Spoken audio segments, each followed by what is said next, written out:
धन श्री गुरु नानक देव जी महाराज की साखी। सतनाम श्री वाहे गुरु जी। गुरु नानक देव जी महाराज का जन्म 15 अप्रैल 1469 को तलवंडी गांव में हुआ, जिसे आज ननकाना साहिब कहते हैं।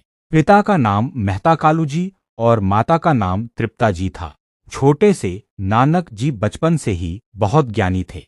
वो सारी दुनिया के दुख देखकर दुखी हो जाते थे। एक दिन नानक जी के पिता ने उन्हें 20 रुपए दिए और कहा, बेटा बाजार जाकर कोई अच्छा सौदा करके आओ। नानक जी बाजार गए तो देखा कुछ साधु भूखे बैठे हैं। नानक जी ने वो 20 रुपए के सारे खाने का सामान खरीद लिया और उन भूखे साधुओं को खाना खिलाया। घर आकर जब पिता ने पूछा क्या सौदा किया, तो नानक जी बोले, पिताजी मैंने सच्चा सौदा किया है, इससे बड़ा सौदा कोई नहीं हो सकता। बड़े होने पर नानक जी का विवाह सुलखनी जी से हुआ। 2 बेटे हुए, श्रीचंद जी और लक्ष्मीचंद जी। फिर नानक जी सुल्तानपुर में नवाब दौलत खान के पास नवाबी के खजाने के मोदीखाने में नौकरी करने लगे। वहां भी नानक जी गरीबों की मदद करते थे। तोलते समय हमेशा एक पल्ला ज्यादा दे देते थे। लोग इसे नानक का तोला कहने लगे। एक दिन नानक जी सुबह वेई नदी पर नहाने गए। वहां 3 दिन तक पानी में समाधि में लीन रहे। तीसरे दिन नानक जी बाहर आए तो उनके मुख पर अलग ही तेज था। उन्होंने कहा, ना कोई हिंदू है ना कोई मुसलमान, एक नूर से सब जग उपजा, मुझे वाहेगुरु ने भेजा है। इसके बाद नानक जी ने 4 बड़ी यात्राएं की, जिन्हें उदासियां कहते हैं। पहली उदासी पूरब की तरफ बंगाल, असम, उड़ीसा। दूसरी उदासी दक्षिण में श्रीलंका तक। तीसरी उदासी उत्तर में कश्मीर, तिब्बत, सुमेर पर्वत। चौथी उदासी पश्चिम में मक्का, मदीना, बगदाद। हर जगह नानक जी ने लोगों को एक ईश्वर का संदेश दिया। उन्होंने कहा, नाम जपो, किरत करो, वंड छको, अर्थात भगवान का नाम जपो, मेहनत की कमाई खाओ और उसमें से गरीबों को भी दो।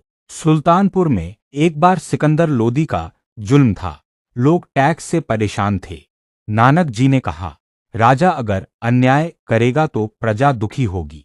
वाहेगुरु ही असली राजा है। करतारपुर में नानक जी ने एक नगर बसाया। वहां खेती की लंगर चलाया। सब जाति के लोग एक साथ बैठकर खाते थे।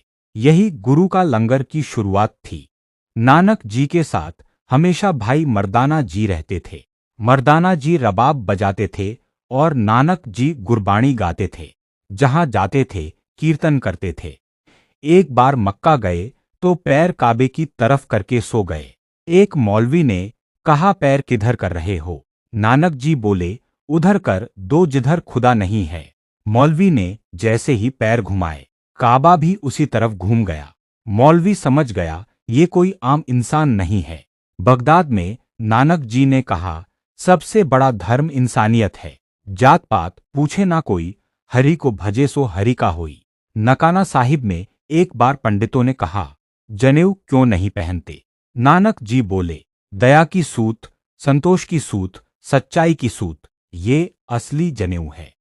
नानक जी ने कहा, वाहेगुरु सब में है, पेड़ में, पत्थर में, इंसान में, जानवर में। इसलिए किसी से नफरत मत करो, सबको प्यार करो, सबकी सेवा करो। 1539 में करतारपुर में नानक जी ने शरीर छोड़ा। हिंदू और मुसलमान दोनों उनके शव के लिए आए। जब चादर हटाई तो शरीर नहीं था, सिर्फ फूल थे। आधे फूल हिंदुओं ने लिए, आधे मुसलमानों ने। नानक जी चले गए पर उनका संदेश रह गया। समाप्ति। गुरु नानक देव जी महाराज ने हमें एकता का पाठ पढ़ाया। उन्होंने कहा, मानस की जात सब एक है। आज भी उनका जपूजी साहिब करोड़ों लोग पढ़ते हैं। बोलो धन श्री गुरु नानक देव जी महाराज की जय। वाहेगुरु जी का खालसा, वाहेगुरु जी की फतेह।